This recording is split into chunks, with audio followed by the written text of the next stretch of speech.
लगभग हर कोई जो अपने बालों की फिक्र करता है वो दुकान में तेल की शेल्फ के सामने खड़ा होकर एक ही सवाल से जूझता है, इतने सारे विकल्पों में से मेरे लिए कौन सा सही है। आज हमारे हाथ लगे कुछ स्रोतों के जरिए हम इसी उलझन को सुलझाने वाले हैं और शुरुआत करेंगे दो सबसे बड़े, सबसे मशहूर नामों से, भृंगराज और आंवला। ये तो भारतीय हेयर केयर का क्लासिक मुकाबला है? बिल्कुल। दोनों ही हर घर में पाए जाते हैं, दोनों के ही बड़े बड़े दावे हैं, और सच कहूं तो यही कंफ्यूजन पैदा करता है कि आखिर लगाया तो क्या लगाया जाए। बिल्कुल। और हमारे हाथ जो मटेरियल लगा है वो इसी पहेली को सुलझाता है।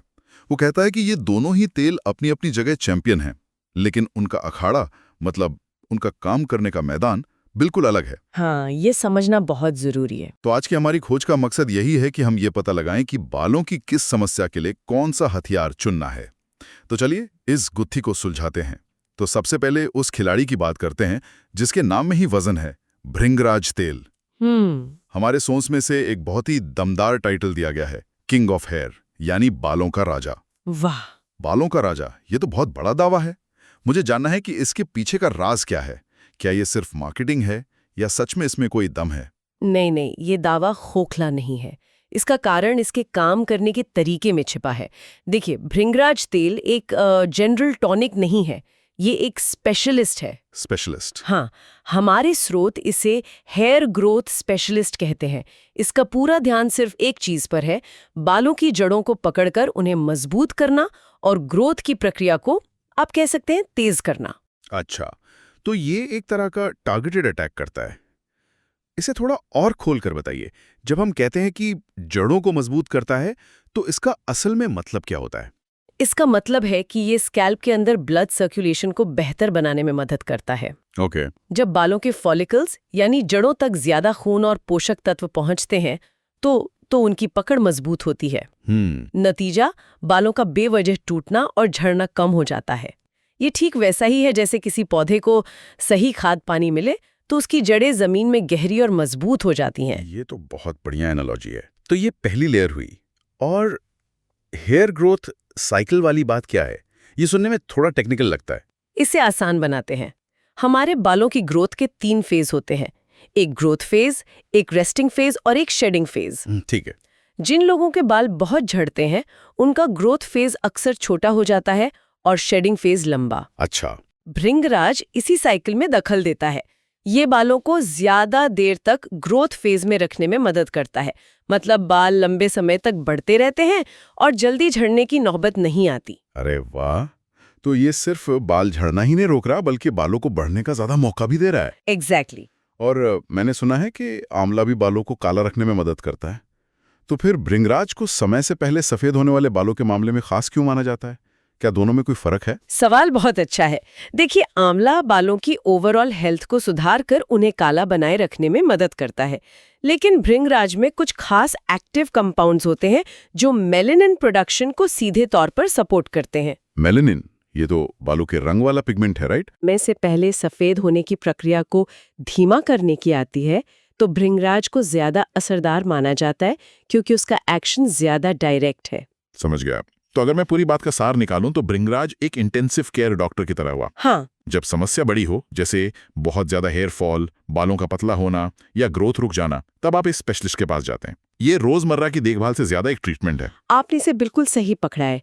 ये उन लोगों के लिए पहली पसंद होनी चाहिए जो हेयर फॉल से वाकई परेशान हैं और जिन्हें लगता है कि उनके बालों की ग्रोथ रुक सी गई है। ये एक, यूं समझिए, रेस्क्यू मिशन पर भेजे गए कमांडो की तरह है। ठीक है, तो भृंगराज तान का इंटेंसिव ट्रीटमेंट हो गया जो समस्या की जड़ पर काम करता है। लेकिन क्या होगा अगर किसी को हेयर फॉल की बड़ी समस्या नहीं है, बस बाल रूखे, बेजान और उलझे उलझे से लगते हैं? मुझे लगता है यहीं पर आंवला की भूमिका आती है ना? बिल्कुल। अगर भृंगराज एक स्पेशलिस्ट डॉक्टर है तो आंवला एक न्यूट्रिशनिस्ट या वेलनेस कोच की तरह है। हाँ, अच्छा। इसका काम इलाज करना नहीं बल्कि सेहत को बनाए रखना और सुधारना है। हमारे स्रोत आंवला तेल को hair strength and shine booster कहते हैं। इसका फोकस बालों की क्वालिटी, उनकी मजबूती और उनकी चमक पर होता है। और इसके पीछे का साइंस क्या है? हम सब ने सुना है कि आंवला विटामिन सी का खजाना है, लेकिन वो विटामिन सी बालों के लिए करता क्या है? यहाँ विटामिन सी ही असली खिलाड़ी है। ये दो बहुत जरूरी काम करता है। पहला, यह कोलेजन के प्रोडक्शन को बढ़ावा देता है। कोलेजन? हाँ, कोलेजन एक तरह का प्रोटीन है जो हमारे बालों की बनावट का अहम हिस्सा है। ज्यादा कोलेजन मतलब मजबूत और मोटे बाल। अच्छा। और दूसरा, विटामिन सी एक जबरदस्त एंटीऑक्सीडेंट है।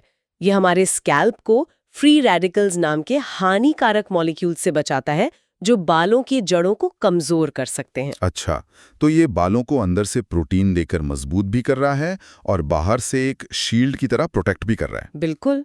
और वो जो बालों में चमक आती है, उसका क्या राज है? चमक का राज बालों के क्यूटिकल्स में छिपा है।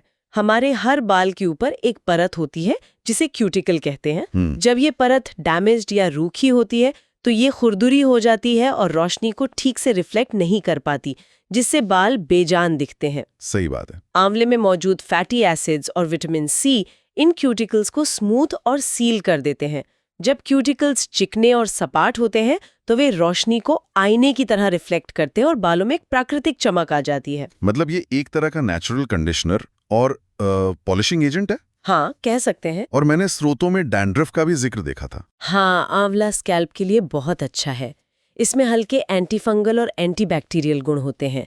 यह स्कैल्प के पीएच लेवल को बैलेंस करने में मदद करता है, जिससे डैंड्रफ पैदा करने वाले माइक्रोब्स की ग्रोथ रुक जाती है। तो ये सीरियस डैंड्रफ का इलाज नहीं है? नहीं, बहुत गंभीर डैंड्रफ का इलाज तो नहीं है, लेकिन हल्के फुल्के डैंड्रफ और स्कैल्प की खुजली को दूर रखने के लिए ये बेहतरीन है। तो अब तस्वीर साफ हो रही है। आंवला तेल का मुख्य काम बालों की मौजूदा हालत को बेहतर बनाना है। ये एक मेंटेनेंस टूल है। अगर बाल रूखे हैं, चमक खो चुके हैं या कमजोर लग रहे हैं तो आंवला उन्हें फिर से जिंदा करने का काम करता है। ये बालों का एक तरह से मेकओवर कर देता है। एकदम सही। ये उन लोगों के लिए है जो अपने बालों से ज्यादातर खुश हैं, लेकिन बस उन्हें और स्वस्थ, चमकदार और मजबूत बनाना चाहते हैं। यह बालों की सेहत को बनाए रखने और उसे निखारने के लिए है। ठीक है, तो अब जब हमने दोनों खिलाड़ियों की ताकत और कमजोरियों को समझ लिया है तो एक सीधा मुकाबला करते हैं। चलिए। मान लीजिए मैं आपके पास कुछ आम बालों की समस्याएं लेकर आता हूं। आप हमारे स्रोतों के आधार पर बताइए कि आप किस समस्या के लिए कौन सा तेल प्रिस्क्राइब करेंगी। तैयार हैं? बिल्कुल, ये मजेदार रहेगा। चलिए शुरू करते हैं। पहली समस्या, कंघी करते ही बालों का गुच्छा हाथ में आ रहा है, बहुत ज्यादा हेयरफॉल हो रहा है। आपका फैसला? बिना किसी शक के भृंगराज। ये एक इमरजेंसी सिचुएशन है और हमें सीधे जड़ों पर काम करने वाले स्पेशलिस्ट की जरूरत है। ठीक है। दूसरी समस्या, बाल बढ़ ही नहीं रहे हैं, एक लंबाई पर आकर जिसे अटक गए हैं। यहाँ भी भृंगराज ही काम आएगा। इसका काम ही हेयर ग्रोथ साइकिल को किक स्टार्ट करना और उसे लंबा खींचना है। बहुत खूब। अब तीसरी सिचुएशन, बाल हैं तो ठीक ठाक, लेकिन उनमें कोई चमक नहीं है, बिल्कुल झाड़ू जैसे रूखे और बेजान लगते हैं। यहाँ आंवला हमारा हीरो है। ये बालों को नमी देगा, क्यूटिकल्स को स्मूथ करेगा और उनमें वो खोई हुई चमक वापस लाएगा। और आखिरी सवाल, कोई खास समस्या नहीं है, बस बालों को हमेशा मजबूत, घना और स्वस्थ बनाए रखना है। एक जनरल वेलनेस प्लान। इसके लिए आंवला सबसे बेहतर है। ये रोजमर्रा की देखभाल और पोषण के लिए बना है, जो बालों को हर तरह के डैमेज से बचाता है और उनकी क्वालिटी बनाए रखता है। कमाल है। तो मतलब हम सब बालों की देखभाल को शायद गलत तरीके से देख रहे थे। हम सबसे अच्छा तेल ढूंढ रहे हैं, जबकि सवाल ये होना चाहिए कि मेरी जरूरत के लिए सही टूल क्या है। ये एक स्पेशलिस्ट ट्रीटमेंट और एक जनरल कंडीशनर के बीच का फर्क है। आपने पूरी चर्चा का सार एक लाइन में कह दिया। ये एक बनाम दूसरा का मामला है ही नहीं, ये किस जरूरत के लिए क्या का मामला है। बिल्कुल। अगर आपकी गाड़ी का इंजन खराब है तो आप मैकेनिक के पास जाएंगे, और अगर सिर्फ गाड़ी को चमकाना और सर्विस करानी है तो आप वॉशिंग सेंटर जाएंगे। दोनों अपनी अपनी जगह जरूरी है। ये उदाहरण एकदम सटीक है। इसने तो सारी उलझन ही खत्म कर दी। लेकिन अब कहानी में एक दिलचस्प मोड़ आता है। अच्छा? क्या हमें वाकई इन दोनों में से एक को चुनना ही पड़ेगा? क्या यही एकमात्र रास्ता है? यहीं पर हमारे स्रोत में दी गई एक एक्सपर्ट टिप काम आती है, और मुझे लगता है ये सब कुछ बदल सकती है। और ये टिप शायद इस पूरी चर्चा की सबसे काम की जानकारी है। स्रोत ये नहीं कहता कि एक को चुने, वो कहता है कि दोनों की ताकत को एक साथ मिला दें। ओहो। सबसे असरदार रणनीति है भृंगराज और आंवला का कॉम्बो तेल इस्तेमाल करना, यानी एक ऐसा तेल जिसमें दोनों जड़ी बूटियों के गुण मौजूद हों। अरे, तो ये तो बेस्ट ऑफ बोथ वर्ल्ड्स वाली बात हो गई। मतलब एक ही बॉटल में स्पेशलिस्ट डॉक्टर भी और वेलनेस कोच भी। इसके फायदे तो जाहिर हैं। फायदे बहुत बड़े हैं। आपको भृंगराज से ग्रोथ और हेयर फॉल कंट्रोल का टारगेटेड ट्रीटमेंट मिलता है और साथ ही आंवला से मजबूती, मोटाई और चमक का वेलनेस बूस्ट भी। वाह! ये एक संपूर्ण समाधान बन जाता है। इससे स्कैल्प को एक संतुलित पोषण मिलता है जो हर तरह की जरूरत को पूरा करता है। आपको ग्रोथ के लिए अलग और क्वालिटी के लिए अलग तेल इस्तेमाल करने की जरूरत नहीं पड़ती। और ये कोई नया आइडिया तो नहीं लगता? क्या पारंपरिक रूप से भी ऐसा ही होता आया है? बिल्कुल, हमारे स्रोत इस बात की पुष्टि करते हैं कि ज्यादातर पारंपरिक आयुर्वेदिक फॉर्मूले इसी कॉम्बो पर आधारित होते हैं।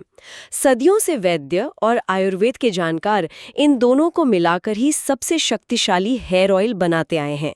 तो ये कोई नया आविष्कार नहीं, बल्कि एक परखा हुआ, समय की कसौटी पर खरा उतरा नुस्खा है जिसे हम शायद भूल गए थे। ये जानना तो वाकई बहुत दिलचस्प है। तो समाधान यह है कि दोनों की शक्ति को एक साथ इस्तेमाल किया जाए। लेकिन अब इस चर्चा को एक यथार्थवादी धरातल पर लाना भी जरूरी है, क्योंकि उम्मीदें हमेशा हकीकत से मेल नहीं खाती। और हमारे स्रोत में एक रियलिटी चेक का भी जिक्र है जो मुझे लगता है बहुत जरूरी है। हाँ, और ये समझना सबसे जरूरी है ताकि किसी को गलत उम्मीदें ना हो।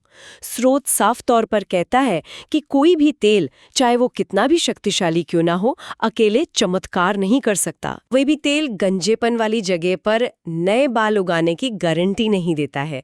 तेल बालों की ग्रोथ के लिए एक सहायक माहौल बना सकता है, जड़ों को पोषण दे सकता है, लेकिन ये कोई जादुई इलाज नहीं है, खासकर अगर गंजेपन का कारण जेनेटिक हो। तो फिर सबसे अच्छे नतीजों के लिए क्या करना चाहिए? क्या तेल लगाना छोड़ दें? नहीं, छोड़ना नहीं है, बल्कि इसे एक बड़े पिक्चर का हिस्सा समझना है। स्रोत के मुताबिक सबसे अच्छे नतीजों के लिए एक समग्र दृष्टिकोण यानी हॉलिस्टिक अप्रोच अपनानी पड़ती है। तेल लगाना उस अप्रोच का एक महत्वपूर्ण हिस्सा है, लेकिन उसके साथ साथ अच्छा पोषण और तनाव पर नियंत्रण भी उतने ही जरूरी है। मतलब जो हम खाते हैं और जैसा हम महसूस करते हैं, उसका सीधा असर हमारे बालों पर पड़ता है। सीधा और सबसे गहरा असर। अगर शरीर में आयरन, बायोटिन, जिंक जैसे जरूरी विटामिन्स और मिनरल्स की कमी है या कोई लगातार बहुत ज्यादा तनाव में जी रहा है, तो शरीर सर्वाइवल मोड में चला जाता है। अच्छा। और उस मोड में शरीर बालों की ग्रोथ जैसी गैर जरूरी चीजों पर अपनी एनर्जी खर्च करना बंद कर देता है।